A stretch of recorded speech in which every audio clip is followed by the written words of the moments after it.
I didn't transmigrate into a novel. I rented a body. Nobody warned me there'd be a landlord, or a roommate, or honestly an entire kingdom's worth of complications I hadn't budgeted for in either of my lives. My name, well, my old name doesn't matter anymore. What matters is that I died on a Tuesday, in the rain, reaching for a dropped umbrella in traffic. Painless, instant, extremely embarrassing as far as last moments go. I'd like the record to show I had, at minimum, 3 unfinished group chats and 1 unwatched season finale at the time of my death. I was not ready.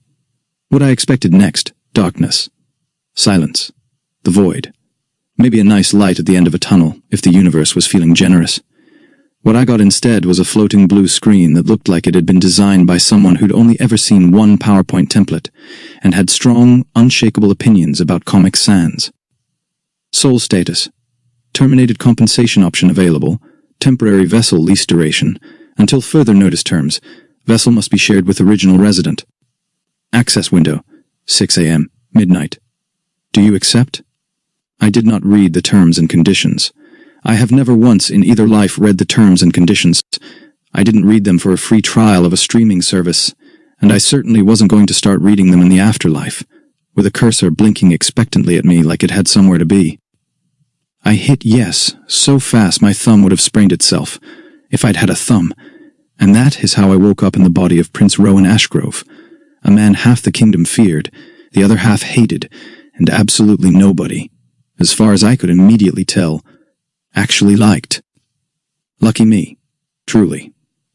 The system could have given me a nice merchant's son, or a bookish scholar, or literally anyone whose first reaction upon meeting people wasn't a full-body flinch. Instead, I got a man with a scowl carved so deep into his face it looked load-bearing. I was going to have my work cut out for me. I did not yet know how much. The first thing I learned about Prince Rowan, he had resting, I will end your bloodline and salt the earth after face. It wasn't even intentional, I don't think. It was just the default setting his features had settled into over what I'd later learn was 26 years of being quietly, thoroughly unloved. The second thing I learned, everyone around him flinched. Servants pressed themselves flat against walls when I passed. Guards found sudden urgent business in other corridors. A cat on. They too took one look at his face and left the room like it had remembered somewhere better to be. "Good morning," I said to a maid on day 3, attempting a smile that apparently landed somewhere between pleasant and concerning, because she dropped an entire tray of teacups and fled without collecting them. I stood there in a strange body in a strange castle, surrounded by shattered porcelain, and thought, okay, this is going to be a whole thing. The third thing I learned, and this one took an embarrassingly long 3 days to notice, mostly because I was distracted trying to figure out how a kingdom worked without Wi-Fi. At exactly midnight, I stopped existing. Not died, just off, like a light switch. And when the light switch flipped back on at 6 in the morning, I'd have no memory of the hours in between. And this was the part that took me longest to piece together. Someone else's memories would be sitting in the space where mine should have continued. Someone else was driving this body every single night. I found out who on day 4, in the worst possible way, through a note tucked under my pillow, written in handwriting so aggressive it had nearly torn clean through the paper, ink blotted in places where the pen had clearly been pressed down out of pure fury. Who are you? I stared at it for a full minute, sitting up in a bed that belonged to a stranger, in a body that belonged to a different stranger, holding a note from a third stranger who I was somehow, impossibly, also sharing a soul space with. Then, because apparently I have no self-preservation instinct even in death, I wrote back. Define you. Philosophically speaking, identity is fluid. Also, hello. This is going to be a strange letter to receive. The next morning's note simply said, in handwriting that had clearly regained some composure overnight, though not much, I hate you already. Also, I have never once in my life used the word philosophically, and I resent that you have made me think it. Reader, it was the start of a beautiful friendship. Here's what I pieced together over the next 2 weeks, one increasingly unhinged note at a time, conducted entirely through a small stack of parchment we kept hidden inside a hollowed-out book on the nightstand, A History of Diplomatic Treaties, Volume 3, which neither of us had ever read a page of, and never intended to. The real Prince Rowan. Nighttime Rowan, as I started calling him in my head, because he needed some designation that wasn't the guy currently possessing my legal identity between midnight and 6 a.m., was just as confused as I was. More, actually, because he was waking up. Every single day to a life that had quietly, mysteriously, gotten better, with absolutely no memory of doing anything to deserve it. His notes were a chaotic diary of a man losing his mind one sunrise at a time. Why did the head maid curtsy to me today? She has spat in my direction before. Literally spat. I have witnesses, well, I had witnesses, one of them is dead now, unrelated to the spitting. The stable boy said, "Have a good day, Your Highness," unprompted. Who did you threaten? Do I owe someone an apology I don't remember agreeing to? I found a poem in my desk drawer, about me, a good one, written by Lady Ophelia's youngest daughter. She has never spoken to me before without visible fear in her eyes. What did you do to earn a poem? That last one made me laugh out loud, alone, at my writing desk, which the guard stationed outside my door apparently found so alarming he requested a shift change. But it was the note 2 days later that made me choke on my tea entirely. Who flirted with the Duke? Who flirted with the Duke? Okay, fine, yes, I may have, over the course of several very normal daytime interactions, been a little bit charming to Duke Alaric Thorne. In my defense, the man had ice-blonde hair, a jawline you could cut glass on, and the kind of quiet, coiled intensity that made every single word out of his mouth sound like either a threat or a promise, and I genuinely could not tell which, and I found that extremely interesting. Also in my defense, I didn't know Prince Rowan and Duke Alaric had a whole tragic backstory of childhood almost friendship, a wartime betrayal accusation neither of them had ever properly discussed, and, according to the Palace Gossip Network, which I was rapidly becoming a devoted subscriber to, enough repressed longing to fuel a tragedy in 3 acts, easily adaptable for the stage. I wrote back to Nighttime Rowan. Define flirted. You called him darling. To his face. In front of the entire war council. Okay, that one was admittedly on me. In my defense, I wrote, he looked like he needed it. Man has clearly not been called anything softer than my lord in a decade. It was a public service. He almost drew his sword. So he liked it. Noted for future reference. The note I got back the next morning had no words at all, just an extremely detailed drawing of a stick figure being run through with a very anatomically specific number of swords, which I chose to interpret as artistic growth, and possibly a cry for help. I started leaving him things besides notes after that. Small comforts. Things I'd have wanted if I were suddenly waking up to a life I didn't recognize. A pressed flower from the garden. A little sketch of the cat that kept avoiding us, captioned, "Local enemy combatant." Once, an entire paragraph explaining gently that the reason the servants no longer flinched was that I'd started. Saying please and thank you, and learning names, and that it wasn't magic or manipulation. It was just kindness, applied consistently, which nobody had apparently tried on him before. He didn't respond to that one for 3 days. When he finally did, the handwriting was smaller than usual, like it had cost him something to write. I didn't know it was that simple. I feel stupid for not knowing that. You're not stupid, I wrote back immediately. You just never had anyone show you. That's different. Let me be honest about something. I hadn't planned on falling for anyone. I was busy dealing with the small matter of not having a body of my own anymore, and the slightly larger matter of apparently cohabiting a soul with a traumatized, socially starved crown prince. Romance was not on the agenda. Romance was, frankly, a luxury I felt I had not earned. Then Duke Alaric Thorne started showing up to breakfast. Every single morning. Your Highness, he said, on day 9, sliding into the seat across from me like he had every right to be there, which apparently as childhood almost friends turned Cold War rivals, he technically did. You've been different lately. Different how? I asked, buttering toast with the casual confidence of a man who had absolutely no idea what social landmines he was about to step on. You laughed yesterday, at something I said. He said this like it was evidence submitted in a murder trial. You have never once laughed at something I said. In 15 years. Maybe you got funnier. I did not get funnier. Then maybe, I said, leaning my chin on my hand, I got easier to impress. I wanted on the record that Duke Alaric Thorne, cold, controlled, allegedly capable of ending a man's career with one raised eyebrow, turned the color of a ripe tomato and left breakfast 11 minutes early, muttering something about a border dispute that absolutely could not have been that urgent at 7 in the morning. I may have felt a little thrill about that.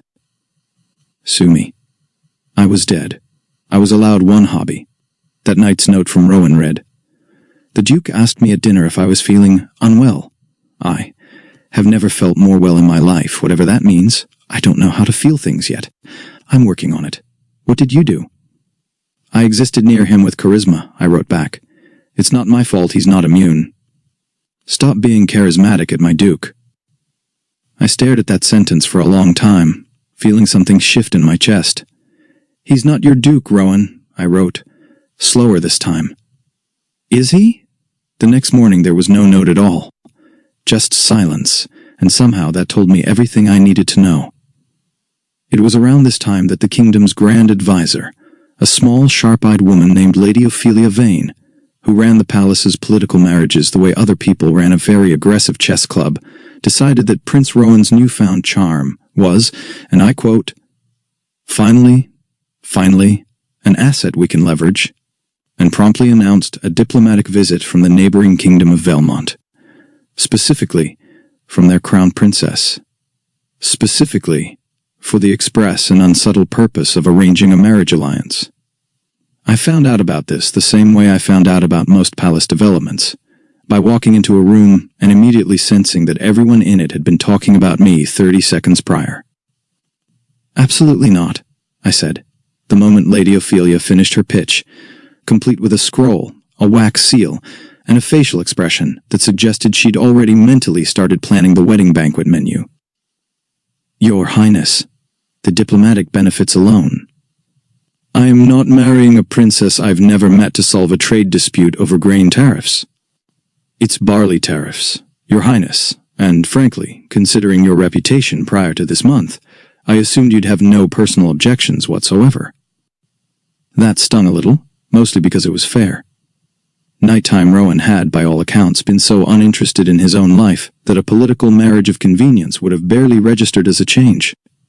But I had spent the last 3 weeks learning this man's kingdom, his people, his ridiculous scowling cat-repellent face, and fine, yes, falling steadily and unwisely for his childhood rival, and I was not about to let a scroll with a wax seal derail that. "I have personal objections now," I said. Lady Ophelia's eyes narrowed with the particular delight of a woman who has just found a thread to pull. "Do you now?" I did not elaborate. I did not need to. Word travels fast in a palace with nothing better to do than gossip, and by that evening, an unnamed source, almost certainly a maid who'd caught me staring at Alaric during a council meeting for one beat too long, had thoroughly informed the entire serving staff that His Highness had personal objections, and the entire serving staff had thoroughly informed each other with commentary. Duke Alaric found me in the library that night, arms crossed, jaw doing the tight, controlled thing it did when he was trying very hard not to show he cared about something. "I hear you're refusing a perfectly reasonable alliance marriage," he said. "I hear you're eavesdropping on palace gossip like a bored dowager." "I don't eavesdrop. Things simply reach me." A pause. "Is it true, though, that you refused?" "It's true." "Why?" I could have said something cowardly, something about the barley tariffs being genuinely unfair to Vailmont's western provinces, which, to be fair, they were. Instead, I looked at him, really looked, the lantern light in the library doing something soft and unfair to the sharp lines of his face, and said, "Because I don't want a princess, Alaric." He went very still. "Then what do you want?" "I think you know. I would like to hear you say it." "Then ask me properly," I said, "when you're not radiating the specific jealousy of a man, pretending very hard that he isn't jealous." His ears, the Duke of Thorne's actual human ears, went pink. "I am not jealous." "You interrogated a diplomatic marriage proposal in a library at night, wearing your formal jacket unbuttoned like you left your quarters in a hurry." That is completely unrelated." "Sure, Alaric." He didn't deny it again. He also didn't leave, which at the time felt like its own kind of confession. The princess's visit still went ahead. You don't cancel a foreign dignitary's travel plans over a prince's love life, no matter how badly Lady Ophelia might have wanted to. But I'll tell you now, for comedy's sake, that Princess Iseult of Valemont turned out to be a delightful 20-year-old woman who took one look at the situation, one look at Alaric's face every time I entered a room, and pulled me aside on the second evening to say, flatly, I did not travel 3 weeks by carriage to be a footnote in someone else's love story. No offense taken, Your Highness. Might I interest you instead in a trade alliance? I have excellent barley. We signed the trade agreement 2 days later. Lady Ophelia was, by her own account, cautiously satisfied and still owed a wedding eventually from someone. Nighttime Rowan's note that week simply read, Heard about the princess situation. Glad you didn't marry a stranger for barley. Also glad the Duke apparently unbuttoned his jacket in a panic over you. Character development for both of you. 3 weeks in, the Duke invited me. Invited Prince Rowan, technically, but let's not split hairs. I was the one showing up in every meaningful sense, to walk the palace gardens after the evening banquet. It was one of those nights that felt written by someone with a flair for the dramatic. Lanterns strung between the hedges. The kind of soft, warm dark that makes people say things they wouldn't say in daylight, when everyone's too aware of who might be watching. Can I ask you something? Alaric said, hands clasped behind his back, not looking at me. And you'll answer honestly. Depends on the question. Fair. A ghost of a smile. Rare sighting. Are you the same person you were a month ago? My stomach did something complicated. What makes you ask that? You sound different. You move different. Even your handwriting on the treaty draft changed. And don't think I haven't noticed you switch back and forth like there are two different men signing the same documents. He finally turned to look at me, and the lantern light did something unfair to his face. I've known Rowan since we were children, Your Highness. I know his silences. I know his tempers, and I know exactly how long it takes him to trust someone, which is, historically, never. I don't know this. I should have lied. I had 11 different lies prepared, actually, filed under things to say if anyone notices the soul swap situation, ranging from, I've simply had a spiritual awakening, to, I hit my head. It's fine, very normal, very medically explicable. Instead, I said, what if I told you I'm not entirely him? Alaric went very, very still. Then I would ask what you mean by that. I would tell you, I said, that it's complicated, that there are two of us, somehow, sharing one body, that I only get to exist between 6 in the morning and midnight, and someone else takes over the rest, and neither of us fully remembers the other's hours, except through notes. I braced for him to call the guards, to call a priest, to call anyone, honestly, because that's an objectively insane thing to hear at night in a garden from the crown prince of your kingdom. Instead, Alaric huffed out something that was almost a laugh, disbelieving, and a little wild around the edges. That, he said, would explain a great deal. You believe me? I've watched two completely different men wear the same face for a month, Rowan, or whoever you are. I've watched you flirt shamelessly with me over breakfast, and then watched you avoid my gaze at dinner like I'd personally wronged you. I'm not stupid. I was simply waiting for one of you to say it out loud, because frankly, I was running out of theories that didn't involve cursed artifacts or an elaborate twin conspiracy. We were closer than I'd realized, close enough that I could see the exact moment his gaze dropped to my mouth and stayed there a beat too long. So which one are you? He said, voice low. The one who called me darling in front of the War Council, or the one who nearly drew a sword on me for it afterward? Does it matter? It matters a great deal, he murmured, leaning in, close enough that I could feel his breath, close enough that every single nerve in this borrowed body lit up like a struck match. Because I think I might be in love with both of you, and I'd like to know who to thank first. I laughed, breathless, a little dizzy with it. That might be the strangest declaration of love I've ever received. I've had a very strange month. Fair. A palace bell rang, distant, somewhere over the eastern wing, and I felt the pull start, the horrible yanking, elevator cable snapping sensation of my consciousness getting evicted, right as our lips were a single inch apart, right as his hand had come up to cradle my jaw like something worth being careful with. The last thing I saw, before the world went dark, was Duke Alaric Thorne's eyes going wide with pure, unfiltered panic as the prince in front of him changed, right there in the lantern light, personality flickering like a bad signal, posture snapping straight, expression shuttering closed like a door slamming. The last thing I heard distantly, like from underwater, was Rowan's very confused voice saying, "Why are you so close to my face? Why is your hand? Why is my heart doing that? What is happening? Somebody explain what is happening." Reader, I have never wanted to undie so badly in my life.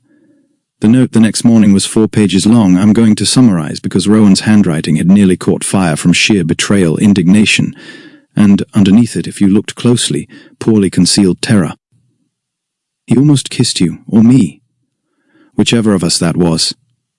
He almost kissed whoever's face this is, and then I show up mid-transition, and he looks like he's seen a ghost, and starts asking me if I'm all right, in this very soft voice he has never used on me before in 15 years of knowing each other, and I didn't know what to do, so I told him I had a headache and left. I walked away from Duke Alaric Thorne, mid-confession. "You left?" I wrote back, aghast. He was right there. His hand was on your face, Rowan. What was I supposed to do? Kiss him myself? I don't even know what's happening between the two of you. I've been avoiding him for 15 years out of some combination of pride and terror I have never properly examined, and frankly do not intend to start now. Well, maybe stop avoiding him, I wrote. He clearly doesn't hate either version of us. He said he might be in love with both. There was a long pause, I could tell, because the next line was written smaller, like it cost him something. I don't know how to be looked at like that, Rowan wrote. Nobody's ever looked at me like that, not even before before you. My own father looks at me like I'm a line item in a succession document. I don't know what to do with someone looking at me like I'm something he'd choose given the option. I sat there in the quiet of the early morning, in a body that wasn't mine, reading a confession from a man I'd never met, and never would face to face, and I felt something in my chest crack open a little. For what it's worth, I wrote back, I don't think he's looking at me, or you. I think he's looking at us, whatever we add up to, all the sharp edges and all the soft ones. Maybe that's not something to be scared of. Maybe it's just something new. That's disgustingly sentimental for a system-generated squatter. I contain multitudes, Rowan. You contain a system error is what you contain. Also thank you for the flower, and the please and thank you thing. I tried it on the stable boy this morning. He looked at me like I'd grown a second head, and then he smiled. And I don't. I don't think anyone smiled at me like that before either. See? Progress. He signed it for the first time, instead of nothing at all. I kept that note. I still have it actually, tucked somewhere it'll never be found by anyone who'd misunderstand it. Here is a fact I did not know, until Duke Alaric's older sister, Lady Cressida Thorne, swept into the palace like a very well-dressed hurricane, dragging behind her a childhood friend of Alaric's named Sir Benedict Halloway, who, and this cannot be overstated, looked like he'd walked directly out of a portrait titled Eligible Bachelor, circa now. The fact, Duke Alaric Thorne had, since the age of 9, been quietly, informally, but very seriously expected by his family to marry within the Thorne-allied houses, and Sir Benedict Halloway had been the family's preferred candidate for approximately as long. "Benedict!" Lady Cressida announced, sweeping into the dining hall where Alaric and I were, very innocently, I'd like to stress. We were simply eating soup, sharing a meal. "Look who's come to visit. Doesn't he look well? Doesn't he look marriageable?" Sir Benedict, to his credit, looked deeply, personally uncomfortable with his sister's, with Alaric's sister's enthusiasm. "Cressida, please." "I'm simply saying," Cressida continued, entirely undeterred, sliding into the seat directly across from her brother, with the confidence of a woman who has never once considered that she might not be wanted somewhere. "That it's been years, Alaric, and father is asking, and Benedict's practically family already, and—" Cressida. Alaric's voice had gone flat in a way I hadn't heard before. Not the sharp cold of court politics, but something older, more tired. Not now. Then when? You've spent 15 years mooning over a prince who barely acknowledged your existence. She gestured at me without so much as glancing over, entirely unaware of the several layers of irony in that statement. And getting nowhere. Benedict is right here. He's kind, he's... Titled, He's not going to break your heart over some childhood grudge you two refused to discuss like adults. I choked, quietly, on a spoonful of soup. Sir Benedict, bless him, looked like he wanted the floor to open and swallow him whole. Cressida, I really don't think. I'm not marrying Benedict, Alaric said, each word deliberate, because I don't want to marry Benedict. No offense, Ben. None taken, Sir Benedict said, with the weary relief of a man who has clearly been dreading this arranged marriage conversation for years, and was thrilled to have someone else shut it down for him. Truthfully, Cressida, I'd rather marry the stablemaster's daughter. We've been... well, it's complicated. But it's not this. That at least made Cressida pause. You've been what? That's a conversation for another dinner, Benedict said quickly, and I decided then and there that I liked him. Cressida, however, was not so easily deterred, and turned her considerable attention back to her brother. Then who, Alaric? Because you've turned down every match father suggested for a decade, and I refuse to believe you intend to die alone out of sheer stubbornness. Alaric didn't answer. Instead, he looked at me, a brief, unguarded glance, gone almost as fast as it arrived, but not fast enough. Lady Cressida's eyebrows climbed her forehead so quickly I worried for their structural integrity. Oh, she said slowly, delightedly, the way people say oh right before they ruin your entire life with gossip. Oh, Alaric Thorne, you are not. I'm not anything, Alaric said, too fast. You are absolutely something. You're doing the ears thing. He's doing the ears thing, Benedict, look. I see it, Benedict said solemnly, entirely too invested for a man who'd arrived 20 minutes ago. I'm not doing an ears thing, Alaric said, ears very much doing a thing. I decided mercifully to intervene before the Duke of Thorne combusted at his own dinner table. Lady Cressida, if it helps, I'm not currently interested in a political marriage of my own either, so you'll find no rival for your brother's affections here in any conventional sense. It was, in retrospect, a very carefully worded sentence, and Lady Cressida, sharp as her brother apparently, caught every unspoken word tucked inside it. She said, eyes glinting. Conventional. Interesting choice of word, Your Highness.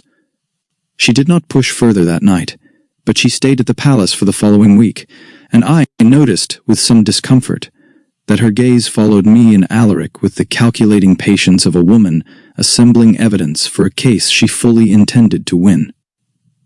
The autumn masquerade arrived 2 weeks later, and with it, the entire nobility of the kingdom, dressed like a flock of extremely competitive peacocks, all radiating the specific tension of people who suspect something scandalous is about to happen and want front-row seats. Lady Cressida, predictably, had told absolutely everyone that something was brewing between the crown prince and her brother, which meant that by the time the ball began, half the room was watching us with poorly disguised interest, and the other half had apparently placed bets, which I only discovered because a very drunk baron congratulated me on finally sealing the deal before I'd done anything more than accept a glass of wine. Alaric found me by the refreshment table, silver mask pushed up on his forehead because apparently subtlety wasn't his priority tonight, looking faintly murderous about the betting pool, which I found, personally, delightful. I've been thinking about the garden, he said, without preamble, which was very on brand for him. Have you? I have a theory, he said, about which one of you I was about to kiss. I nearly dropped my drink. Do tell. I don't think it matters, he said, which one it was. I think, he exhaled, frustrated with himself, which was almost cute on a man who ran an entire dukedom with terrifying efficiency. I think I've fallen for the whole of whatever is happening in that body. The bad temper, the bizarre charm, the handwriting that changes overnight. The way you both, somehow, independently, started saying please and thank you to the staff within a week of each other, like, kindness is a language you're both learning at the same time from different directions. All of it. Which is either the strangest thing I've ever felt, or the most honest. That's either extremely romantic, I said, or extremely unhinged. Can it not be both? I laughed, a real one, surprised out of me, and he watched my face like he was memorizing it, cataloging which version of me this laugh belonged to, filing it away somewhere careful. Your sister has an entire betting pool going, I said. A baron just congratulated me on sealing the deal. I am aware. I intend to disinherit her the moment I have legal grounds. You don't have legal grounds to disinherit a sister over gossip, Alaric. I'm the Duke. I'm making grounds up as I go. Dance with me, he said next, which was not a question, and I did not point out the segue. We danced.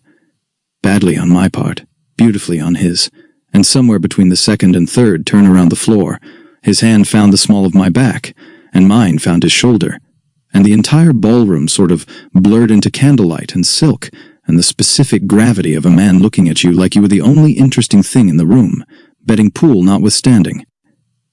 Midnight's in 10 minutes, he murmured against my temple. I'm aware. I'm not going to let a clock decide this, he said. Whichever of you is here when it strikes 12, I want you to know. Both of you. I'm not choosing a time of day. I'm choosing whoever's underneath it. I've spent 15 years being careful, Rowan. Being controlled.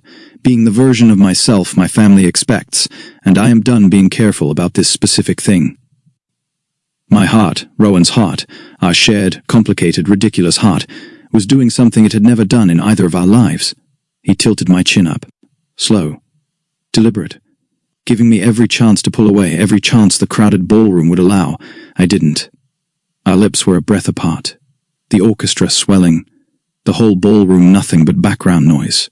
Lady Cressida somewhere in my peripheral vision looking so smug I nearly laughed. And the clock struck midnight 1 second early. Because of course it did. Because the universe has never once let me have anything nice on a schedule that suited me, and I felt the pull start right as his mouth brushed the very corner of mine. Static. Darkness. Gone. I woke up the next morning to find Rowan hadn't left a note. He'd left the Duke's silver mask instead, sitting on my pillow, and underneath it, 4 words in that same aggressive handwriting, pressed so hard into the page it had nearly torn through. He kissed me. Barely. But still. My stomach dropped somewhere around the palace foundations. What happened? I wrote, hands actually shaking a little. He caught the last half-second. Said my mouth tasted like your rosewater tea, which apparently was enough evidence for him. He laughed. He actually laughed, at midnight, in front of half the nobility, holding my face like it was something precious, and said, I don't care which one of you this is. I want both. Loud enough that his own sister heard and started crying, actual tears, out of what I can only assume was vindication. And then he just left, didn't even ask permission. Kissed my cheek and said goodnight like it was the most natural thing in the world, in front of a betting pool of nobles who I am now assuming settled several very large debts based on that kiss. I read that 4 times. How do you feel? I wrote back. Furious, Rowan wrote. Then smaller, and something else I don't have a word for. I think I might be happy. I don't know what that feels like anymore. It's been so long. I've spent 15 years assuming he'd eventually grow tired of even hating me. I never once considered this. For what it's worth, I wrote back, I think you deserve to find out what happy feels like, even if I'm not there to see it. I hadn't meant to say it, but it had been sitting in my chest for days, a fact I hadn't wanted to look directly at, a countdown I could feel ticking somewhere beneath my ribs, like a second, quieter heartbeat. There was a pause before his reply came. What do you mean? Even if you're not there? I sat with that question for a long moment. This stranger I'd never met, who I only knew through ink and midnight confessions, and a shared body, and a shared terrifying love for the same impossible man, and I made a decision I'd been avoiding for a week. The system notice I got when I first arrived, I wrote slowly. It said, lease. Lease's end, Rowan. I don't know when, but I don't think this is forever. I think, eventually, one of us stays and one of us doesn't, and I think it should be you. It was always your life. I was just borrowing it for a while, and I got to fall in love in the process, which is more than most system errors get, honestly. I didn't get a reply that morning. Just silence, heavy and complicated, all the way until nightfall. Trouble, when it finally arrived, did not come from the system. It came from the Royal Council, specifically from a thin, ambitious man named Lord Cassius Vey, who had spent 3 weeks watching Prince Rowan's erratic, day-to-night personality shifts with the sharp, hungry attention of a man building a case. He presented that case at the next council meeting, in front of the king, in front of half the assembled nobility, with the smug delight of a man who believes he's about to dismantle a rival. "Your Majesty," Lord Vey began, "I bring a grave concern regarding the Crown Prince's fitness to rule." The king, a tired, silver-haired man who I'd met perhaps 4 times, and who regarded his son with the same distant courtesy he might extend to a mildly troublesome business partner, raised an eyebrow. "Explain." "The prince has exhibited signs of possession, Your Majesty. Servants report drastic shifts in temperament between day and night. A different man, some claim, wearing the same face. I put it to the council that this is not reform, as some have generously assumed, but corruption. Dark magic, a curse, or worse, a foreign agent's enchantment, designed to destabilize the succession from within." The room went very quiet. I felt Alaric go rigid beside me before he'd even spoken, jaw tight, hand curling into a fist at his side. "That is an extraordinary accusation," Alaric said, voice dangerously level. "Built on servants' gossip and your own ambition, Lord Vey.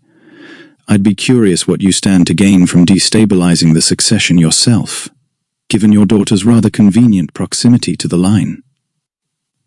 Lord Vey's smile didn't waver.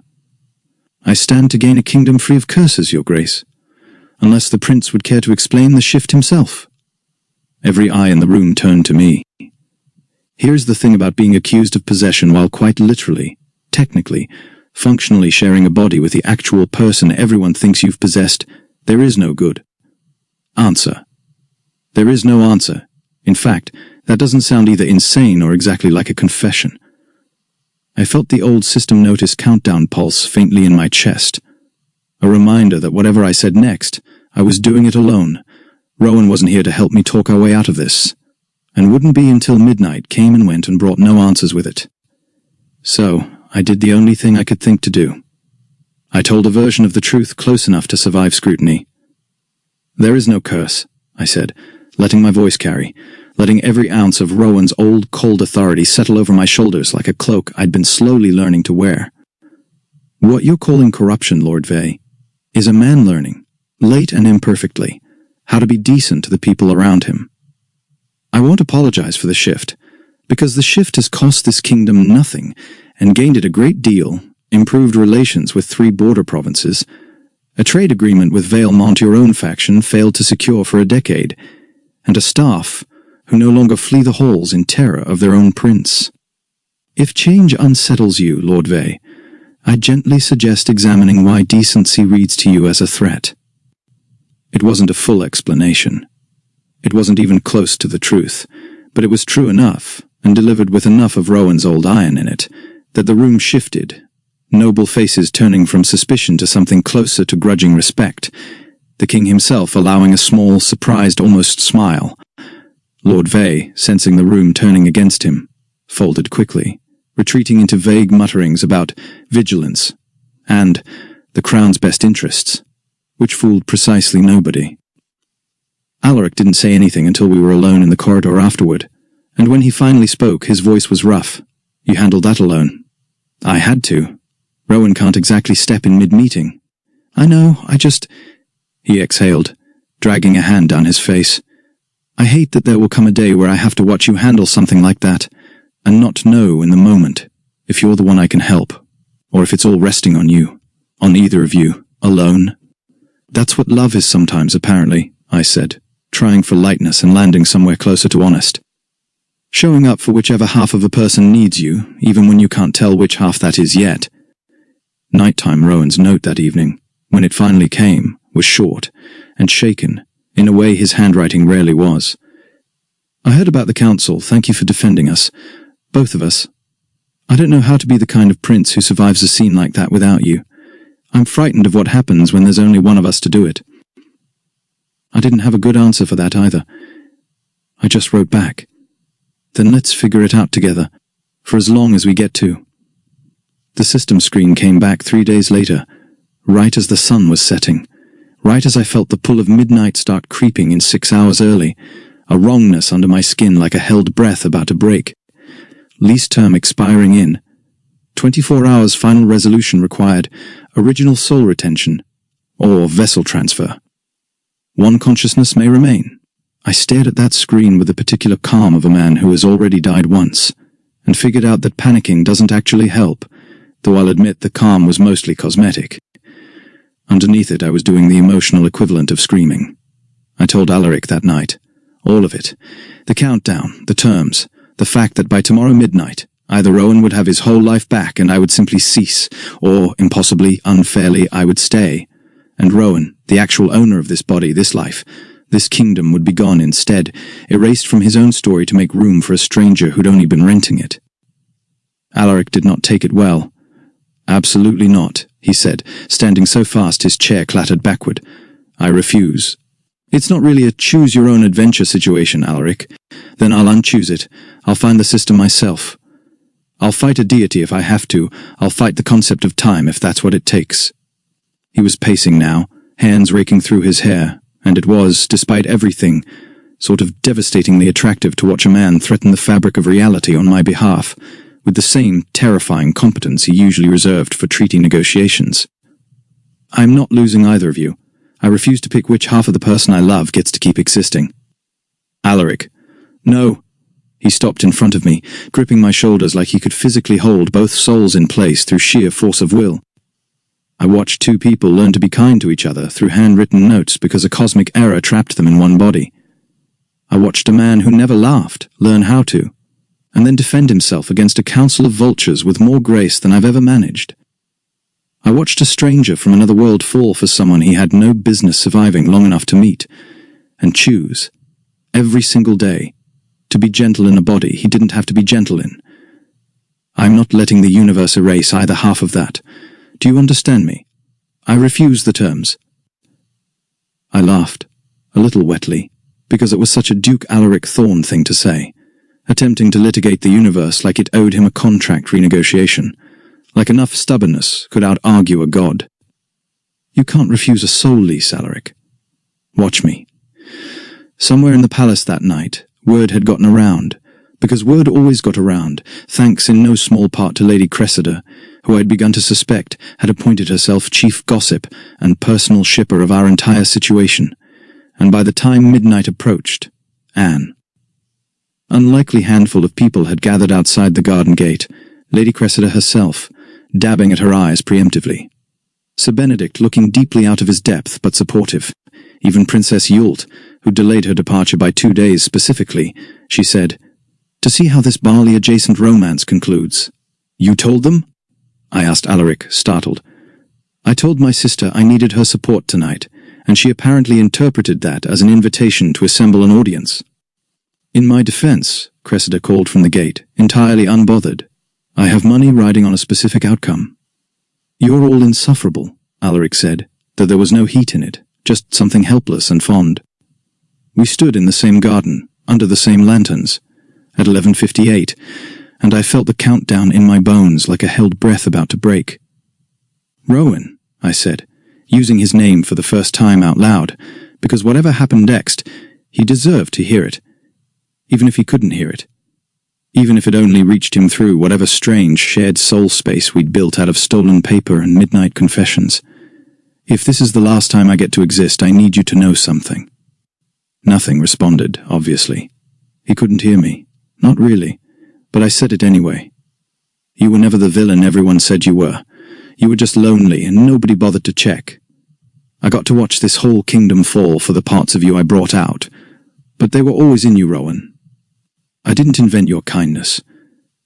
I just had better hours to show it in you handled the council of vultures without me tonight. Well, with me, but alone, in the way that mattered, and you did it beautifully. You don't need me the way you think you do. You just need someone to believe you're capable of it. And I do. I always did." Alaric grabbed both my hands, close enough now that Cressida, watching from the gate, had gone entirely silent for what might have been the first time in her adult life. "Whoever's listening in there," he said, voice rough. "Both of you, I love you. Not a version. Not a shift, all of it, the whole strange overlapping mess of you. The sharp edges and the soft ones. The man who called me darling in front of a war council, and the man who nearly drew a sword over it. The one who defended a kingdom alone tonight, and the one who's terrified of losing that ability tomorrow. Please, please don't make me learn which half to grieve." 11:59. And then, something I hadn't expected. Something the system notice never once mentioned. The pull came, the horrible tidal yank towards unconsciousness, and this time, instead of darkness, I felt something else beside me in it. A presence. Familiar in the exact same way your own reflection is familiar, warm where I expected cold. Rowan, I realized, not switching in, not replacing me, here, with me, in the same space for the first time since this all began. I could feel him, actually feel him. Not through ink and paper, but directly, immediately, the way you feel your own hand. And what I felt was fear, yes, old and deep and well-earned, but underneath it, something braver. A decision, made in the space of a heartbeat, that he would rather share this than lose it. That he'd rather risk everything on both than accept a version of this ending where either of us simply vanished. Both consciousnesses present AT transition point. Lease terms, void, condition unmet. Recalculating, result, permanent cohabitation granted. Vessel shared without restriction. The screen didn't even wait for a thank you. It just winked out, smug in the way only bureaucratic deities can manage, having apparently decided its work here was done. The clock struck midnight, and for the first time in 2 months, nothing happened. No pull, no static, no darkness. I was still there. Rowan was still there. Somehow, impossibly, both of us together, in the same borrowed-turned-owned body, looking out through the same eyes at a duke, who looked like he'd just watched a miracle and a heart attack happen simultaneously, and a small, deeply invested audience at the garden gate, who had evidently been holding their collective breath. "Alaric?" Our voice came out strange, doubled somehow, like two people speaking in perfect unison, an odd harmony neither of us had practiced. "I think we're still here. Both of us." Alaric made a sound that was not remotely dignified for a man of his rank, and kissed me, kissed us.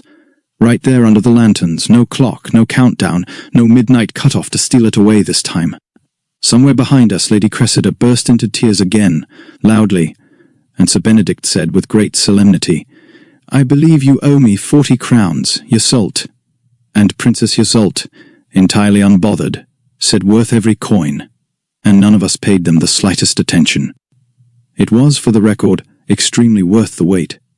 Turns out, sharing a body permanently comes with its own chaos.